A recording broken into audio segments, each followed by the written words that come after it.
you're one phone call away from an opportunity that can change your life.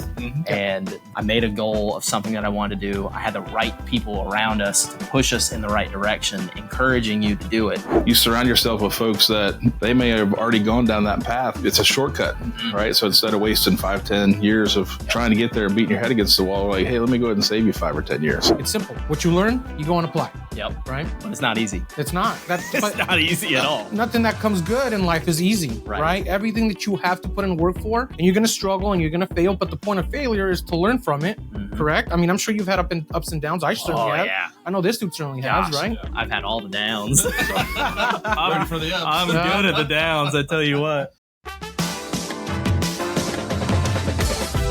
Welcome to The Big Break Show, your go-to podcast for real estate investing, business acquisition, mindset, and lifestyle. Now, let's dive into Season 2 with your hosts, Rafa Loza and Dan Tollins.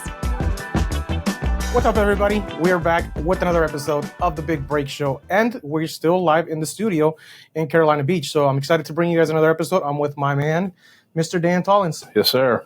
How are we holding up? Couldn't be better. Yeah. Beautiful 70-degree day here. It's actually California weather today here in Carolina Beach, which is kind of exciting. So we have an exciting guest who's local. I actually just found out you're my neighbor, right? Yeah. You live like 2 doors down from me. So Pretty much. Kind of cool. And he's in the short-term rental space. I'm going to let him talk. But Joe, welcome to the show, man. I appreciate you being here. Thanks, guys. Yeah. Thanks for having me. Yeah, man. So we're pretty pumped to have you here. Yeah, I definitely am. I mean, so we've got a mutual friend, Tim Vitale, obviously. Yep. And he's been kind of the guy who's introduced us and was like, listen, you two guys both live at Carolina Beach. You need to be friends. You need to meet each other, see what's going on. And as luck would have it, we've kind of seen each other in passing over the last couple of years. And then we went to a meeting and ran into you 2 days in a row. So it was like, okay, well, that's it. We got to do this. We got to get together. It's ordained. That's right. I forgot about that. We literally ran into 2 different coffee shops. That's right. 2 different days. You can't get away from you guys. No. I'm here. So why not, get on the podcast and get to know each other and have it recorded and share with everybody and provide some value and see where things kind of go. With that being said, let everybody know who you are, what you're about, how you started, and how you transitioned into the real estate game. Okay. Yeah. So my name's Joe Prillaman. I started in real estate back in 2018. And back then, I was selling industrial equipment for a company called Sonic Air. And so I covered 13 states. I was driving all over the place. I really pulled the classic. I got out of college, called my dad, told him I was starving. And he said, okay, great, I got a job. And he threw me in a truck. And that was my life. I was newly married, had moved away from Wilmington, went here to UNCW, and loaded everybody up, went back home, was like, my gosh, I'm going to die here. I was gone, 2 weeks out of the month. And it just was a really, really hard transition for me, going from you've got all the freedom in the world in college to, okay, now we're in the real world. It's time to buckle down, figure out how to make money. And luckily I got paired with my dad, who just taught me everything about sales. I mean, he'd literally sit me in a closet and we would just talk about how sales worked, and I get to listen to him make phone calls, and I was sitting in literally a closet with my laptop on my desk, right here on my legs, taking notes while he's just banging the phones back in the day. And so that was just a huge experience for me. But the entire time I was thinking there's got to be something better. This is a hamster wheel of we're going to be pushing industrial equipment till we die. And my brother-in-law actually introduced me to the Bigger Pockets podcast. And I just got obsessed of where I was I got to figure out how to do real estate, passive investing, buy property and do all this jazz. And through that, I had a ton of windshield time. And so I just listened to every podcast, every episode I could possibly get my hands on, every book they recommended. It was just Windshield University from, it was nuts, man. Really from 15, late 2015, early 16 is when I got the podcast. Yeah. And I'd been in the industrial equipment world then for 3 or 4 years. And the classic everything, I'd gained 25 pounds being on the road all the time. And it was just this is a grind and I got to figure some way out. Yeah. But through there, I just networked, met other people, started with my very first property in Fayetteville, North Carolina, did a burr of just borrowed private money from my dad, because he was like, look, you only talk about this. Let's just see if we can make it work. we bought that first house. We paid like $43,000 for it. We put 17 into it. It appraised for 80. We refinanced it, and we were like, we got all this like back, and it's like things making $150 a month. Yeah. And it was just like mind blowing that like this is even possible. Yeah. And that was 2018. Good friend of mine, Alex Felice, kind of held my hand through that process. Okay. And then, yeah, man, that was just off to the races. It's like, this is possible. We can freaking do it. So you've gone, basically from that stage, right, to where you are now. So what does present day Joe look like? Yeah, present day Joe. We've been, obviously it's been, 5-6 years since we got started, but gosh, it's been longer now. But we're now up to 28 units that are short-term rentals that we own, and then we manage 4 others for other people. So we got a portfolio of 32 properties. But most of those properties are like, we got a small motel that's 6 units. We've got a couple duplexes, single family homes with ADUs. But we shifted back in 2019 from buying burrs of single family homes to like, hey, we could like live at the beach for free. Mm-hmm. And we met other people who were doing that, and they kind of guided us through that whole process. And we're like, it's possible. And I never thought I'd be able to convince my wife to do a house hack. But the moment I was like, hey, babe, we could walk to the beach, all of a sudden it was like, oh, like maybe having tenants on site wouldn't be too bad. And like, we can figure this thing out. But it's just been a wild journey, in all honesty, from like where it started to where we are now. Like I pinch myself that it's possible, but a ton of hard work, and we were able to kind of get up to this point, and we still got a lot of growing to do, but it's new horizons. But you're also, associating with the right people, you know what I mean? Like you talked 100%. About getting out of school, trying to figure out, do I want to stay in this grind? And that's kind of some of our targeted audience is folks that are just getting out of school and trying to figure out. I know, like for me, when I finished playing basketball, I was like, all right, cool, I graduated. Now what? Like literally had no plan other than I was going to be a professional athlete. And, that didn't, pan out. And, there were some options, but it was like, go to Ireland and make $40,000 for the year. I was like, I think I'd rather stay stateside and figure out how to make $40,000 a year. But, so we're trying to help folks that are, going through that process and figuring out what's how to prepare for it. Right. So you've got something in Banner Elk, and I graduated from Lees McRae. So that was kind of why that resonated to me. So last year I spent some time up there with the basketball team, was kind of talking to them when they were just getting ready to start their season. So it was about this time last year, and said, hey, listen, like after this, so in like 5 or 6 months, you're going to be in the real world. So you need to be preparing for that now, not, okay, season's over in March or April, and then you're going to graduate into April, start of May, and then you're like deer in the headlights. Hey, it's time to move out of your dorm. Are you moving back home to, Roanoke Rapids or wherever you're coming from and back in that life? Or are you going to be prepared to, go out into some real estate meetups? And that was what they started doing. A lot of guys, they actually had one on campus that one of the guys on the team was a part of. So, I think that's just part of having the right network. You're part of GoBundance, and he and I were part of Legacy. That's how we met with Tim Bratz and them. And I think for us, it's just that's why we're in the room together. You know what I mean? Not only through real estate, but through the proper networking and filtering out all the BS and skipping from, how would we have ended up meeting otherwise? You know what I mean? 100%. And it's so powerful too, of just like getting in the room with other people that are doing what you want to do. And just like last year, I really feel like I've personally taken kind of a step back from it to kind of like reset. Mm-hmm. And now looking back, it's like how powerful it is that you've got to be in the right room with people. You got to go to the local meetups. Mm-hmm. You've got to like do that networking, because you're one phone call away from an opportunity that can change your life. Mm-hmm. And how many times that rang true of, it was like, I made a goal of something that I wanted to do. I had the right people around us to push us in the right direction, encouraging you to do it, because it's just so easy to fall in that trap of like, you can't succeed, you can't be successful in it. But it's truly the people who take those skills that they learn through like a sports team or something like that, of like, you've got to be disciplined, you've got to be dedicated to it, but then directing that energy towards like fulfilling your goals and knowing that it's possible. Like, I think but also, not to cut you off, but you surround yourself with folks that know where you're trying to get to. Like you said, having folks that are rooting for you and cheering you on. But they may have already gone down that path, and they can, it's a shortcut, right? So instead of wasting 5-10 years of trying to get there and beating your head against the wall, like, hey, let me go ahead and save you 5 or 10 years and do it this way. And you're like, oh my God, this is, like him with automating short-term rentals. There's so many folks that are trying to figure out, like, what are the systems you can put in place and things of that nature. And that's really one of the things that we're partnering up on this next hotel is, Cassie's very active in managing all of our hotels. And for us to try to move the needle and grow faster, we brought in somebody to help raise the capital and then him to help with operations and clean up some of our automation and SOP. So. Oh, that's awesome. Yeah, I just spent 5 days on this Tony Robbins business mastery thing, and one of the biggest takeaways was proximity is power. And I sat there thinking about it, and I was like, for the longest time, like, everything I've done up to this point has been because of that. Being around the right people, right? Boutique hotels, meeting Dan, being here. Even now, like, we're walking his hotel, right? And he's like doing construction, and I'm like getting to see all this stuff, like learning something new every day. That wouldn't be possible if I wasn't within the proximity of the people that you want to be with, right?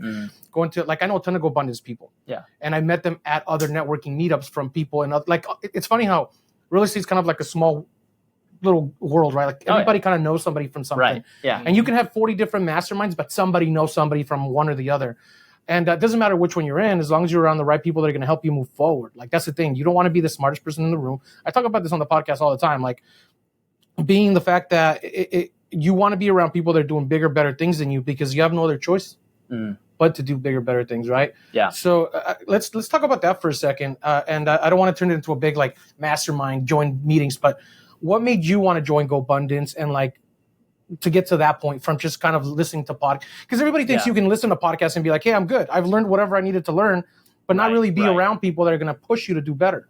Like, you want to touch on that for a second? Yeah. I mean, it's, in all honesty, like, it comes back to, like, if it was all about knowledge, like, we'd all be millionaires with 6-packs, like, all the time. It's like, it's just, it's not about the knowledge. It's about, like, being in a community of people and doing the work. And so it's because, like, anyone can hop on a podcast and learn, like, exactly what you need to do, because it's not that complicated. Like, real estate's very easy. If I can do it, anybody can do it. Yeah. But the going back to your question of, like, joining GoBundance, it was more about, like, joining a tribe of people that were going to push me. And like you said, like, being the dumbest guy in the room.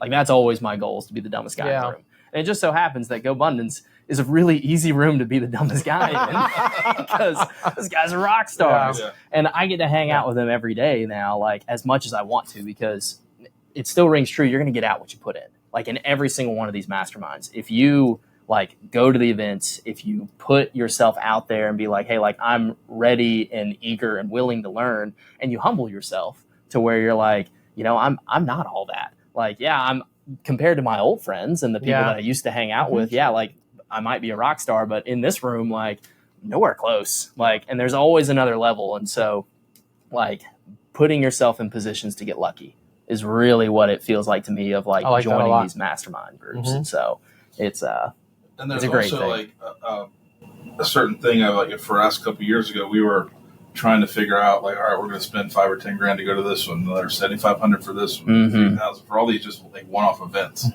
And, at a certain point, you're like, all right, I need to find something with a little bit more consistency and where you can continue to build on those relationships. And that was why we ended up signing up with Legacy, and it was 3 or 4 events a year. So we knew when they would be. It wasn't just spur of the moment, oh, this looks good, let's go to it.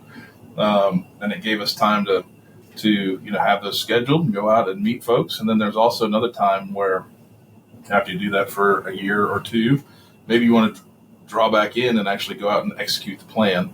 And for us, that was kind of what we did this year. Was we had so much going on where we really couldn't participate like we wanted to. So we withdrew out of that, but we've been out, like, actually, producing the product, and then, getting our time back. And so, maybe next year, that's when we kind of jump back in. I kind of same thing for folks that are going to the local meetups. Right? When we first got here, we had no resources for anybody or anything. And so we're like, let's just go out and see who else is here doing deals, and who's finding them, who's doing this, who's the lenders, and all those different things. And I think there's some folks that they just get, every week, I got to go to the meetup because it's free beer. I got to go to this because it's free pizza or whatever, as opposed to going to actually, one, learn and network and but also hopefully provide value to some folks. Mm-hmm. So there's seasons for that, like it's a season of 100%. learning, at least a season of applying, right? Like you want to learn and consume, but you want to go out and apply. And you won't apply unless you're around people that are going to actually either help you, like you said, somebody walk you through the process of the first one, right? But you spent years. You said you started learning and listening to the podcast in 2015, and you got your home, 17, 18, right? So you learn, but you have to apply. It's not sit here and try to consume as much as you can and never apply it. Mm-hmm. It's simple. What you learn, you go and apply. Yep. Right. But it's not easy. It's not. It's not easy at all. Nothing that comes good in life is easy. Right. Everything that you have to put in work for, and you're going to struggle and you're going to fail. But the point of failure is to learn from it. Mm-hmm. Correct. I mean, I'm sure you've had ups and downs. I certainly have. Yeah. I know this dude certainly has. Right. Yeah. I've had all the downs. I'm ready for the ups. I'm good at the downs. I tell you what. Let's talk a little bit about why you got into short-term rentals from your first BRRRR. I'm curious about that. Yeah. So the real draw for short-term rentals was after we had actually done 5 BRRRRs by that point. And the math was really the thing I was starting to figure out, of where it's like, okay, like my original plan was, okay, I want 30 single family homes. They all make $150 a month. I'm going to make $3,000 to $4,000 and I'll be financially free and I can live, like, I'll be good. I can quit my job and do whatever I want. And I got tricked into loving what I do. And so that never would have worked out now that I look back at it. Yeah. But the real thing was like, okay, I've got one HVAC that goes out. I've got like one roof that goes out. I've got all these other random things. I got a sewer line that breaks, or I've got a water line that dumps 100,000 gallons of water before anybody notices. And like all these little expenses that would come up. And it was like, oh shoot, I got 5 of these and I want 30 of these. And all of a sudden it was like this $150 a month, like I could knock out an entire year of cash flow with one HVAC. Yeah. And so the economies of scale just weren't there. But what I learned was the lessons. I learned okay, how do we work with contractors? How do we find and source the best stuff? How do we find deals? How do we run our numbers? How do we get prepared for insurance? Like the lessons I learned from the single family homes have just carried on all the way through this. Mm-hmm. But the big drive was like the income that we could generate with short-term rentals. Like 2018, 2019, when we first started getting into short-term rentals, it was still very much like, oh, short-term rentals are bad. Like, be scared of them. Airbnb is new. Like, yeah, it wasn't like it is today where everyone and their brother has a short-term rental. Yeah.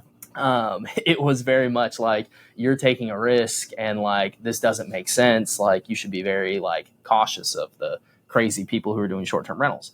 But we knew other people who were doing it. We saw the numbers they were generating. Like, it made sense to us. We were like, short-term rentals were kind of a springboard for us to go from making $150 a month to where now, okay, we could make $500 to $1,000 a month. Yeah. And when you couple that with reducing your living expenses, of where you can live beneath your means, where we were house hacking, we were doing a lot of the work ourselves to really get that ball rolling. It's pretty incredible whenever you stop spending money on rent and how much money you're saving every single month, to where then you can go out and take more risks and put yourself in more positions that other people wouldn't be comfortable with. And then when something does happen that's good, you can ride that wave of either appreciation or cash flow or just these other opportunities. But if we had known obviously what was going to happen from we're talking pre-COVID, before the price increases, before the craze, we were just this makes sense. And everybody told us we were crazy. Mm-hmm. And so we were like, we're just going to keep doing it because they're making money and we're able to buy these properties. Yeah. But that was the big jump for us, was we saw that single family homes wouldn't actually get us where we wanted to go. And it was going to be a lot bigger headache. And so we're like, okay, if we're going to have these headaches anyway, let's get something that's going to generate more income, that has the income of a business, but the benefits of real estate, if that makes sense. Absolutely. And you talked about how you had all the downs. I want to know some of your setbacks in terms of getting to short-term rentals, because you and I both know the operations for short-term rental. I mean, too, it's just it's constant. It's not, you throw a tenant in there in peace, figure it out. Call me whenever there's a maintenance issue. It's every single day, check-ins, check-outs. Yep. One long-term is one tenant for the year. Short-term, you're looking at 1,000 tenants for the year. Right. So let's talk about that for a second. What are some of the hardships that you went through and how did you solve them? Yeah. Just a couple of them. Give me a few Yeah. examples here. So I'd say like right when we were first getting started, like the biggest issue was with us was we were working full-time jobs, and like at night we were moonlighting getting these properties up and running. So Okay. our very first properties we bought, it was two 1930s cottages here on Carolina Beach over by the lake. Okay. And they were one was a long-term rental, and the other one was a short-term rental, but they were just horribly mismanaged. They were in really bad shape and they needed a ton of work. And so we bought these places, and we didn't have money to like hire a contractor or anything like that. So we were working like during the day, and then at night we would drive from the other side of Wilmington and Ogden down here to Carolina Beach. Like from 5 till midnight we would work, and then Wow. we would like drive back to Ogden and like do it again. And so we did that for like 3 months right when we bought our first ones, because again, we didn't have any money. We were like, we got to figure this thing out. And I remember when that first one went live, and then like we were so nervous. We're like, we've spent every dime we have. We borrowed money to do this. We're like, if this doesn't work, we're screwed. And the phone is just going off with like booking after booking after booking. We didn't realize that we were priced at like $60 a night or something like that. And so like, I mean, we were filling up the whole summer, and we're like, Jeez. we're rich, we're doing this. And like, you know, hindsight's 2020, but it's like, that first ones proved the concept that Yep. we could do it. Yeah. And then we learned all the pricing, and we learned the automation, and we learned the like how to make this thing more attractive to guests and to get it to where we could actually generate more income. But that was one of the first hardships we had, was just getting the ball rolling. I love the story. I have a question behind that, but I love the story that I get from hosts about their first booking, because I still remember my first booking. You're right. And it's like, oh my God, approval, like it works. This is a real Right, thing. yeah. I'm going all in. Okay, so one of the concepts that we have on the podcast here is mindset. And I want to know your mindset and where you were at that time, because like that's persistence and resilience. To go to one job and then go to another one to do work that you don't know is going to work, like something that's not going to work out. Like where were you at that point? Like where you're like, okay, like what made you take on that risk? Like I'm curious as to like, you know, your thought process there. Yeah. So Like how did you overcome the fear basically? yeah. So I do think that like there's an important part of education. And so like by that point, we had been spending so much time educating ourselves that like I think a lot of people get stuck there in the analysis paralysis of where they like spend so much time learning, but then they never actually do. But I do think there's something to be said for having an adequate amount of knowledge and having other people in the space who are actively doing it. Because that was like the thing for us, was we had cheerleaders who were like already doing it, saying, hey, this is going to work. Like keep pushing through. Like you're going to be able to run this thing. Now, is that part of the proximity thing, being around the right people? That was part of the proximity. Okay. That was like reaching out to other local investors who are actively doing it. Yeah, I cut you off for a second because I really hope like everybody's picking this up, right? Like it's a constant thing that we talk about, being in the masterminds and the people around you. Had you been around your regular friends, odds are you wouldn't have gone that. Oh no, yeah, definitely not. Like my most of mine are like regular friends. Again, they all told us we were crazy, and we still love them. We hang out with them, and they're awesome. Absolutely. But they don't quite understand the whole like, okay, why are you doing this so late? Why are you sacrificing all this time and to do this? It's like, because we want to like make these steps and get ahead. Especially we were trying to do that, you know, before we had kids. And like now that we have, we got a 10-month-old baby girl. Her name's Hannah. She's the greatest thing since sliced bread.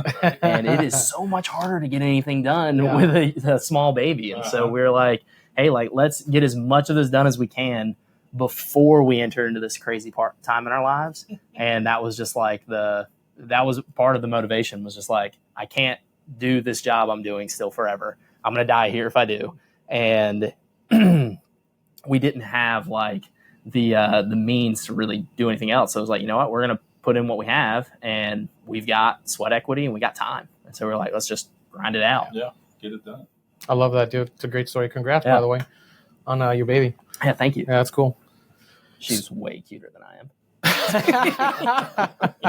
I actually just follow you on Instagram and I saw a few photos, and she's definitely cute. Cool. Yeah. So I'm curious about now, why are you transitioning to, I don't know if we said this during the recording, or maybe we're talking prior to the recording, but I know you're doing a management company now. Yes. So I'm curious, I want to dive into that one a little bit.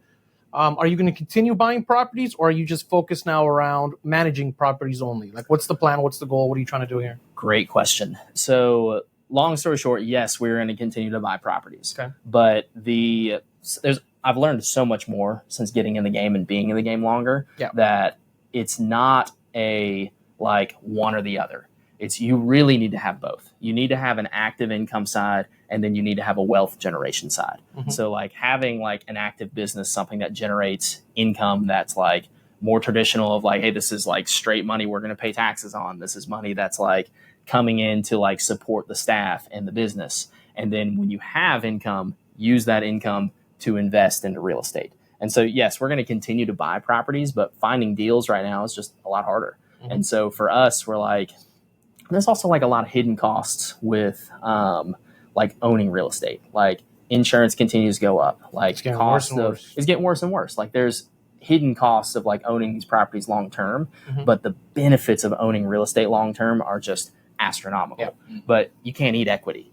And Right. so it's like equity is fantastic, but if you don't have something that's like generating income that you can then use that to invest, it can get sticky. And so like you really need to have both of those. Mhm. And we also have a product that we're really proud of, that we're really, really good at. And there's a huge need in the market for people who run really good short-term rentals. And there's so much abundance out there of people that need your help as an individual. And if you can go out there and provide that service to them, it's going to make their lives better. And then by doing that, you're going to get the benefit from making money from that, where you can then support more people. You can have a bigger team. You can like buy more property. But the days of I can just go buy something off the MLS that needs a little bit of work and burr out of it, those are kind of gone. And so it's moving with the opportunities where they are. People found the area. They did. They did. How are you planning to? So you're already kind of are obviously doing it within your own business, and now you're going to take on outside clientele. How do you plan to get new customers and grow that? Yeah, that's a fantastic question. So a lot of my business, like throughout, I was also a full-time real estate agent. I worked for a group called the Short Term Shop.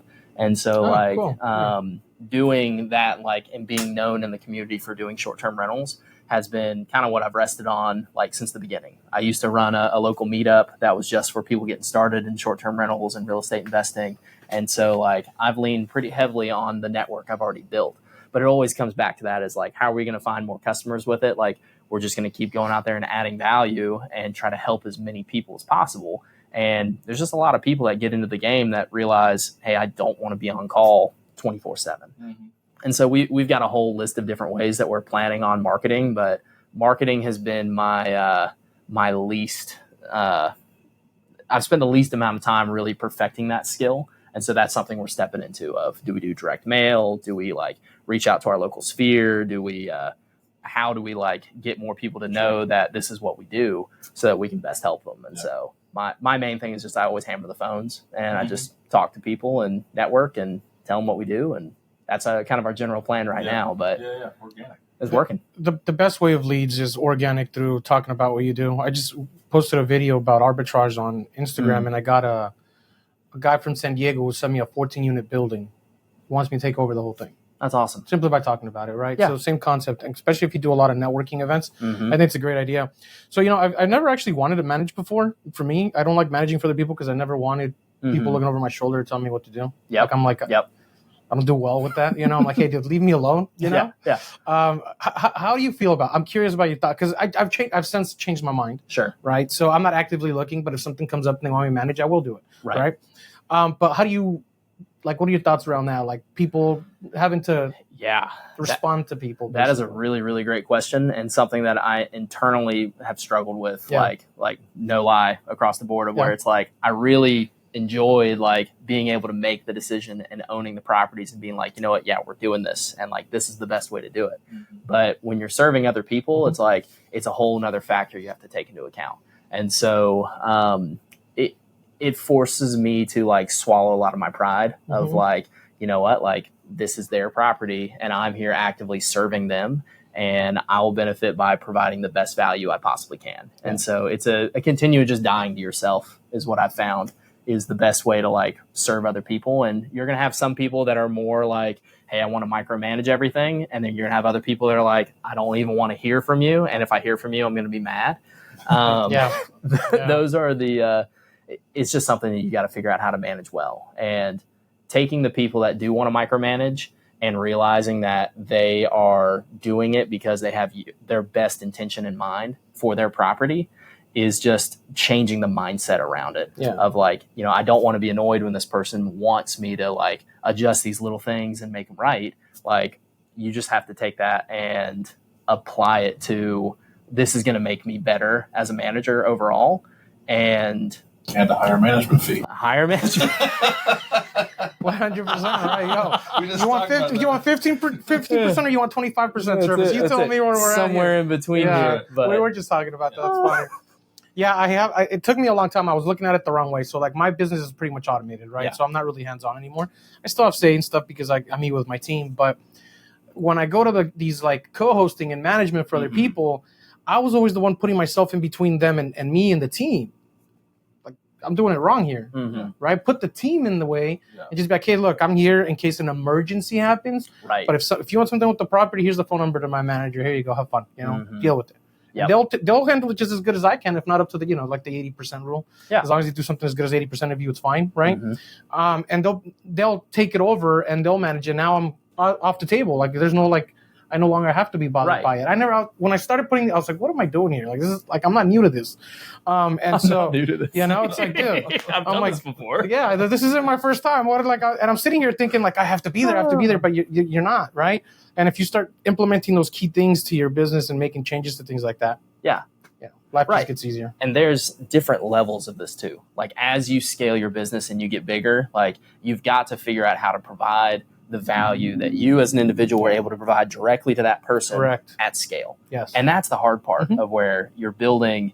I mean, a business is what does Alex Hermosi say? 1,000 small BBs, like gold BBs. It's not just one big block of gold. Yeah. It's like you're figuring out all of these different processes to make it so you can provide the one-on-one communication at scale. Yeah. And it's hard to build a really good sandwich. And I've struggled with that my whole life. I get that. Yeah. I want a sandwich y'all want to come and eat. That's right.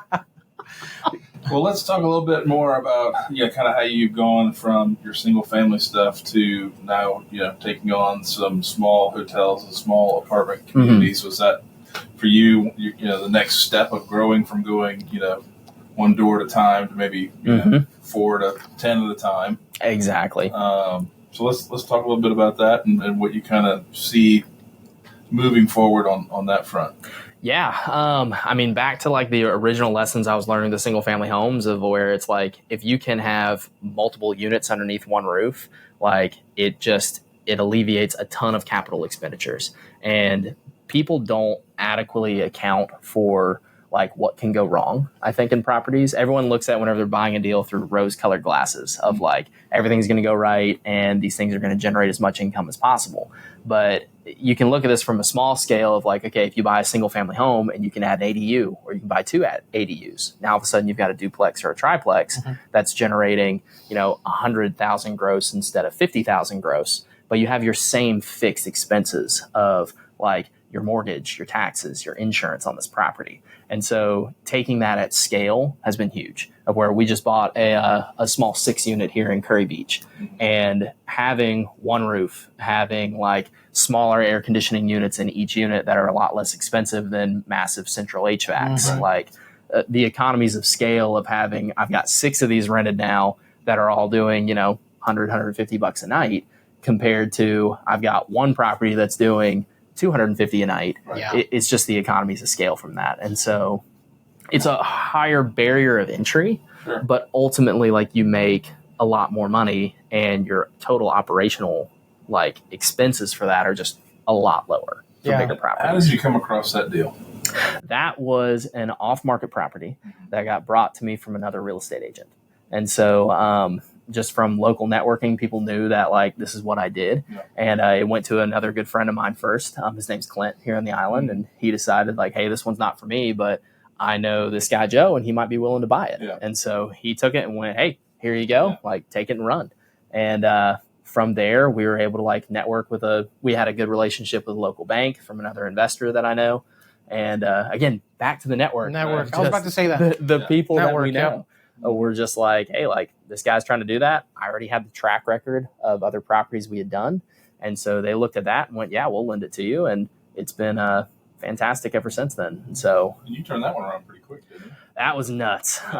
We were supposed to close in May, and we were hoping to have it live by June, but instead we closed in June, and we were like, my gosh, like we're in the middle of the summer. We got to get this thing going. Yeah. And so it was pretty much 24/7 for a good 3 weeks for us to just go in and get it restaged, renovated, set up right, and then listed for the July 4th weekend. And so, yeah, we sprinted on that one, man. I about killed myself on that one.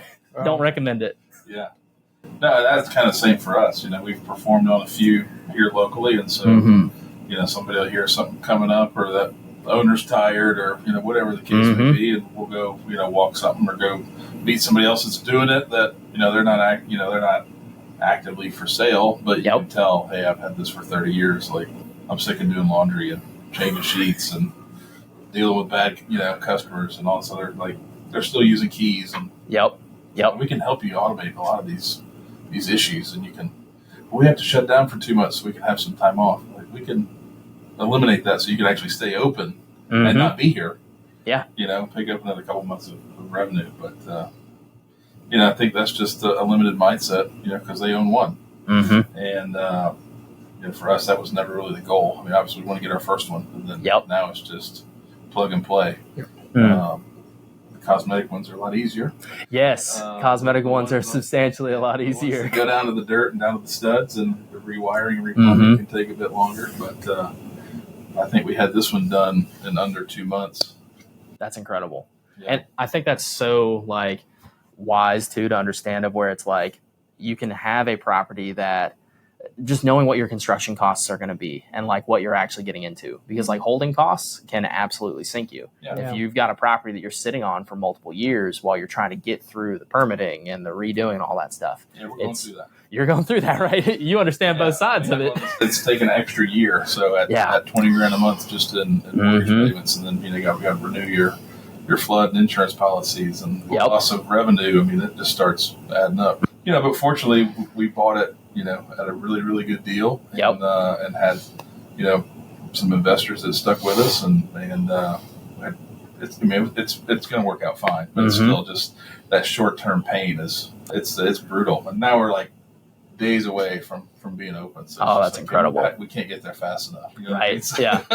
I'm checking in, it's a job site on 20 units, and I'm in there several times a day. Hey, what got done in the last 3 hours? What got done in the last 45 minutes? Push it, baby. Let's get her done. Yeah. Where we at? Yeah, man. And that's just so important to know that there's certain things that if you do that are not necessarily going to increase your revenue. It's not going to increase your nightly rate. And there's other things where it's hey, restaging this unit, adding some additional amenities, that's really going to make a difference in your bottom line. And so having that mental knowledge to know what to do and what not to do, so that you can take care of your investors, so that you can provide a great product for people still, but not blow all your capital on, which that's a hard lesson to learn. Yeah, you gotta have a stopping point. Exactly. Sure. So something else with that, so he's got stuff all over the country, and we've tried having things in different cities, and different towns, and different states. Yep. And ultimately, what we found, we wanted to really hone in on this local market, and we're getting ready to have 4 of them here. We had one in the mountains that it was a great exercise for us. It really helped us grow. We learned a ton, and then we just decided that it was time for us to exit that. And then as soon as we let that go, we picked up 2 more here like that. And I think for us that everybody's got different appetites. You know what I mean? So we like to be a little bit more hands-on, and that's where we're introducing him to help us get a little bit more hands-off. When I say we, I mean my wife. Yeah. But I think what are your thoughts as far as over the last few years? So many people have talked about, you can do this and that, but as the operator and somebody who's actively involved in your business, how challenging it is. I think Tim will speak to that as well, where he would love to own something here. But everything he has is Charleston or Florence or Alabama or Mississippi or whatever. And I think that for me, I just love that being part of my daily routine, as I can go out and reach and touch all my stuff every day, with the exception of our dumpster business. But what are your thoughts on eventually, I know you've tried some things, out of this market, of maybe trying to hone in on some more things down here. Or Yeah. So I want to start with saying that, like, I do think it's possible. Mm-hmm. Like, I do think that you can do it, and you can do it well if you can build a really, really good team, and you can trust that team, and you can have systems and processes in place. But I'm much more similar to you on the, like, I like to touch it. I like to know that it's being done right. And similar, like, we've got a mountain complex. It's a 7-unit up in Banner Elk. We've got 2 midterm rentals, one in Winston, one in Chapel Hill. And for us, we found that the amount of work that my local team devotes to those properties compared to the properties that we have here, where we have a more established team, we've got better processes, we've got just a better network, it's a lot less work for us to focus on the ones that are here. And we end up making a lot more money because we know it so well. Mm-hmm. Our mountain ones and our midterm rentals, it's like they're doing really well. They've gone up a lot in value. Like, we're thankful for the lessons we've learned from them, but we also recognize that it's more of a distraction for us than not. Right. And so selling the mountain ones is kind of our next step. We're going to be selling that 7-unit. We're going to sell our midterm rentals as well, so that we can take the gains that we've still made from that and then pour gasoline on what we're really good at. Yeah. And so I think that's really common in being an entrepreneur, of where it's like shiny object syndrome of I want to do this and I want to do that and I want to have something down here. But it's like, you can do it as long as it matches in your niche, and you can become an expert at that. And so for me, like, I found that beach properties is what I'm best at, and like managing these properties. But there is a difference between a midterm rental. There's a difference between a mountain market and a beach market. Yeah. And building teams up there is difficult. And you also have to just really make sure that, like, you understand your numbers. Yeah. Like, I understood numbers for short-term rentals here at the beach, and I just assumed that a lot of that would apply to the mountains. Same. Yeah. And it just doesn't. Like, it's shorter stays, it's lower rates, it's like, exactly, but it's like consistent throughout the year. That comes in there 100%. completely different. Well, there's still that clientele that pays a little bit extra to come here, but most of the clientele that's going there, they beat your property all to hell. They complain most of the time, and they're usually a 1 or 2 day stay versus when they come to the beach, it's 3 to 7 days. Exactly. And so for us, it was one of those where it's like, it's a great opportunity. There's someone out there who knows it really, really well, and they're going to be able to take it to the next level. But for us, we're going to take the properties have gone up in value. And so we're going to take our equity from there and then just pour gas on what we do here. Yeah. So check that box. That's right. On to the next one. Live and learn. It's one of the reasons why I was able to scale so fast in California. I knew that market. You show me an apartment, I knew what it would make. You show me a house, and I knew what it would make, like that, literally. Exactly. Right? Yeah. And that was one of the struggles that I went through when starting to go to different markets, learning the market, building a team is huge, right? Like, I still struggle with the boutique hotel up in Michigan. People just don't want to work up there. They just don't. Like I've never had to experience that before. Like, even in the smaller markets that I'm in, no problem. But that market, nobody wants to work. So yeah, 100% what you said is so true. Very doable because I do it. Exactly. But it's very difficult, and you got to be able to withstand that, and you got to know how to actually deal with it, and put up with the heartaches there, I guess, because it's sometimes it has become a serious pain in the butt to go to different markets. Well, some of the things that you're dealing with as far as regulation. Oh, yeah. I mean, he's just going through it with several different markets. Yeah. And I think that also speaks to the different asset classes or different market. Like here, there are no guidelines here on the beach, right? They're going to want you to register it, but that's really it. They're not going to say who can do how many. And then that also is like part of the, buying an apartment or buying a small hotel. They're already regulated to do what it is that you're wanting to do versus some of these towns like he's experienced where they come in and say, I think today we're going to just never mind, you can't do this ban anymore. short-term rentals. It starts tomorrow. Like, oh my God, what are we going to do? Right. So then he has to shift to midterm, or that's the beauty of short-term rentals is they're always readily staged and ready to show. Versus if you had a long-term deal, it's like I got to hopefully the they got this place showable versus if you're selling a midterm or short term, you can have your cleaner go in there and however often and have it ready. And it's already, like, say, staged and ready to go. Mm-hmm. A big part of it too is like you said, getting in at the right numbers in the beginning, because like people are like, oh my God, what if the short term? I just had a long conversation with a really good friend of mine, and she's like, oh, a buddy of mine came and told me that I shouldn't do short term, that long term is the way to go. Guy has no experience in short term at all. And I'm like, okay, look, everybody's going to give you doubt. There's a lot of fear out there. Stick to your gut. We know the numbers make sense, right?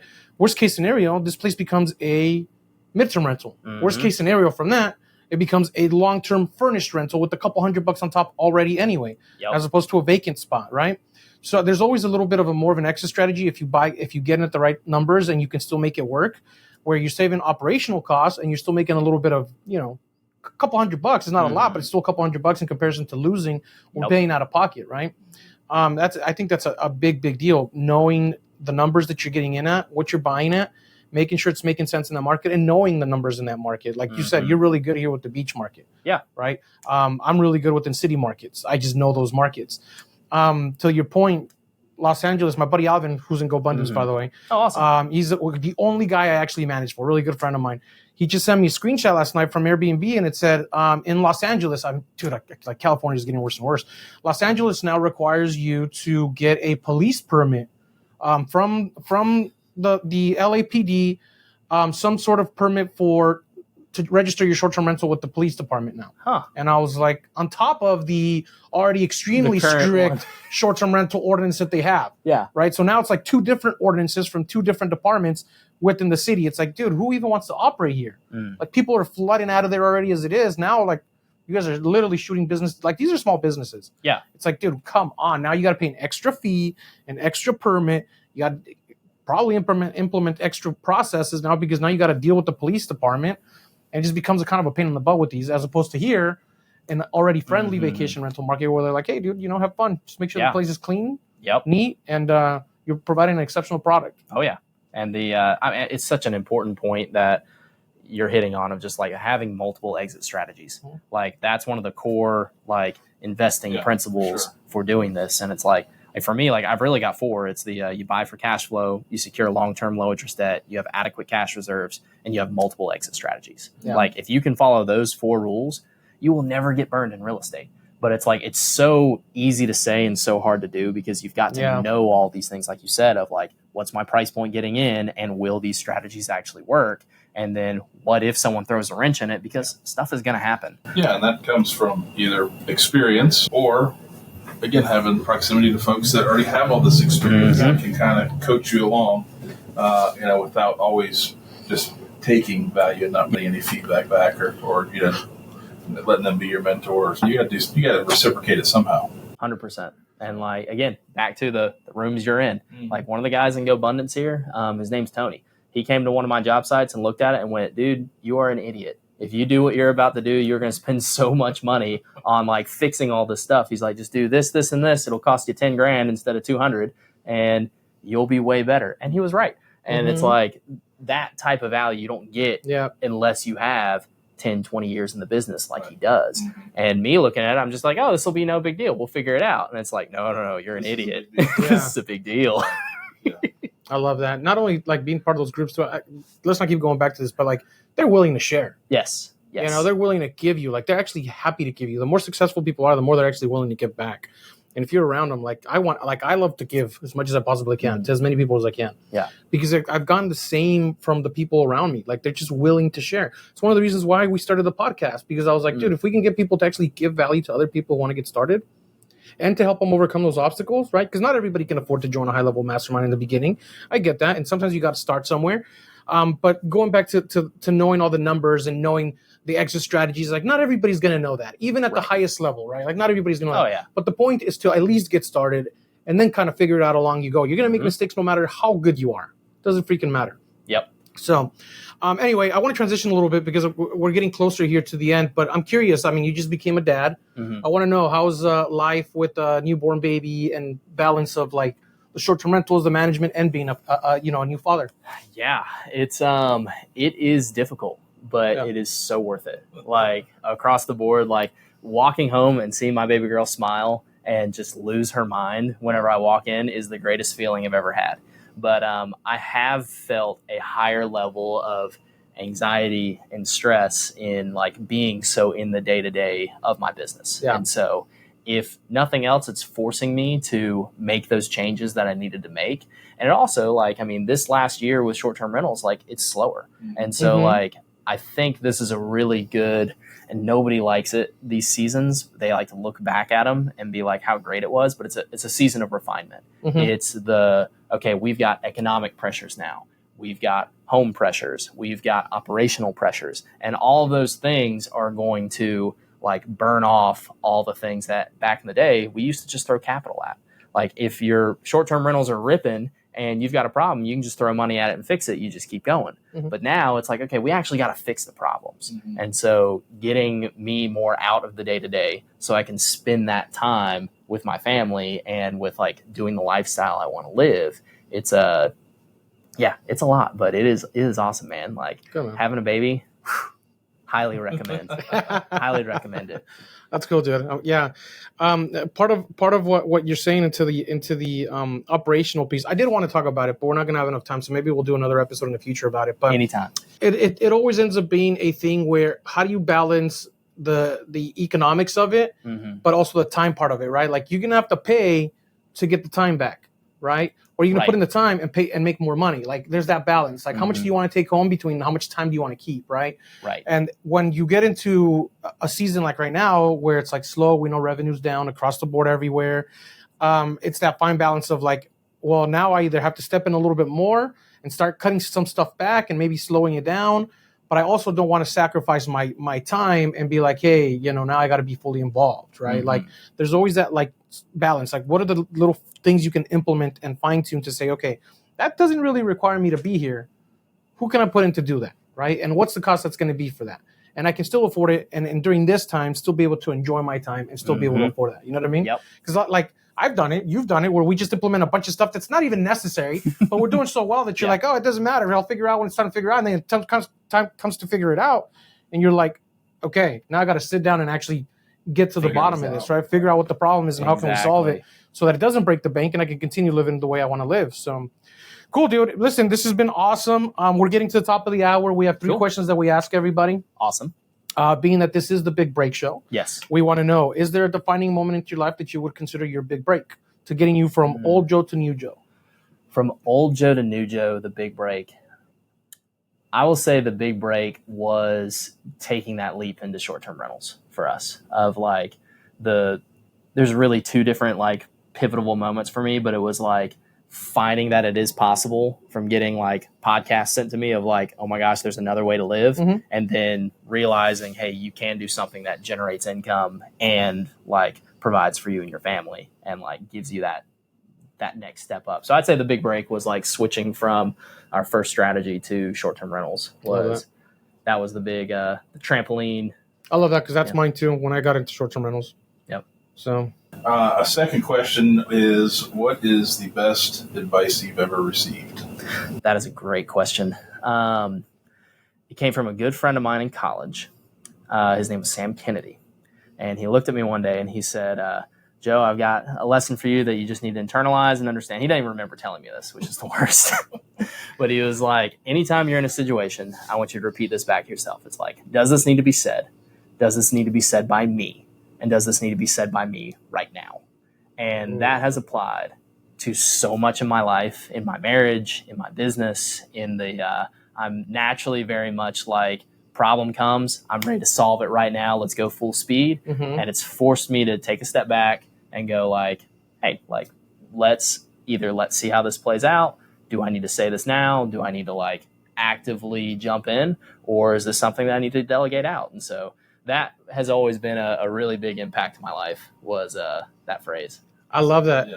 You can actually implement it to pretty much everything. And we just talked about how like I was arguing with my brother the other day and I kind of just like, I get in my own head sometimes in the heat of the moment and I'll say something that I'm like, did that really need to be said? Right. I mean, right now in this situation. Yeah, exactly. Like, come on. Yeah. Right. Or even when you make a big decision, right? Like something else that I learned over these past 5 days is you have, this is just kind of like a sales example of it, right? You have emotional buyers and you have analytical buyers, or like people that analyze everything, right? Whenever you are going to make a big decision, do you need to make it now in this state of feeling, right? Yep. At this specific moment? Or can you wait, sleep on it for 24 hours and know, do I actually really need this, right? And then now you have a clear picture of, okay, why do I want it? Why do I need it? And do I actually truly really need it now at this point in time, right? Right. It can be used for everything. I love that, man. That's great advice. I appreciate you sharing that. Yeah. So number 3, give the listeners and the viewers here a actionable step that they can take if you guys have made it all the way through the end of the show, that they can implement in their life around anything, whether it's learning to invest, whether it's already their operators, whether they're, we didn't even get into your midterm rental stuff, and I wanted to talk about that too, but anything that you think that they can take right now to get them to the next level. Yeah. So I would say if you want to get to the next level, like actively give as much value as you can in your local community. Like find people who are doing what you want to do and network with them, talk with them, reach out to them. Like people who have made it to the top of the mountain always want to throw a rope down and help the next people. And so like jump for it. Like everyone's going to tell you can't, and you're going to be stuck in this like, what am I going to do? You're going to have these anxious feelings inside. And I'm preaching to myself here too, because like I want to go to like the top of the mountain. But like you can do it, and it just takes like daily consistent action to make that happen. And so that's my thing. Absolutely love that. That's great. Actually, nobody's actually ever said. I don't think we've had anybody say, go out and add value and give like that. I think that's the first time. That's a great one. Actually, that's fantastic. Giving, man. Yeah, it's what you do. All about giving. It's dude. your whole like entire thesis is giving. Yeah, and so no joke. do what he does. Appreciate that. Well, dude, I think this was an awesome conversation. Yeah. I appreciate you being here, dude. This was like really, really good. We definitely have to do another one to talk about operations. Would love to. See where you're going. Actually, I guess let me ask you one final question here. Like, where are you going? Like, what's next in line? Do you have a 5-year vision? Are you like a planner? Like, what's all that look like for you? Yeah. So I did another Vivid Vision when I was in Costa Rica in April. And the whole breakdown of that Vivid Vision was I wanted to have 300 units under management in like, it was a 3 to 5 year kind of timeline. Okay. And so my goal was to like really scale the business and build just a rock star team of people that have an awesome culture that like want to show up and enjoy work and like put their best foot forward for that. And so that's what I'm building. And so I reread it like 2 days ago because my local short-term rental pod was like, we got to figure out what you're doing wrong. And they really gave it to me. It was awesome. But it feels so unattainable that I'm like, this is what it needs to be. Yeah. Of something where it's like, I'm going to shoot for that. It has to be unattainable. I know it's possible. Yeah. Yeah. I love that. That's great, dude. Very cool, man. Well, we appreciate you being here. Yeah. Before we get off, let everybody know where they can find you, how to get a hold of you, anything like that, anything that you want to let them know about you. Yeah, absolutely. So Joe Prillaman, you can find me on Instagram. It's joe.prillaman. And my website is hosthelp.co. And reach out anytime. Cool. Thanks, buddy. Appreciate you being here. Thanks, guys. Yeah. Thanks. Sorry. Yeah. Peace, guys.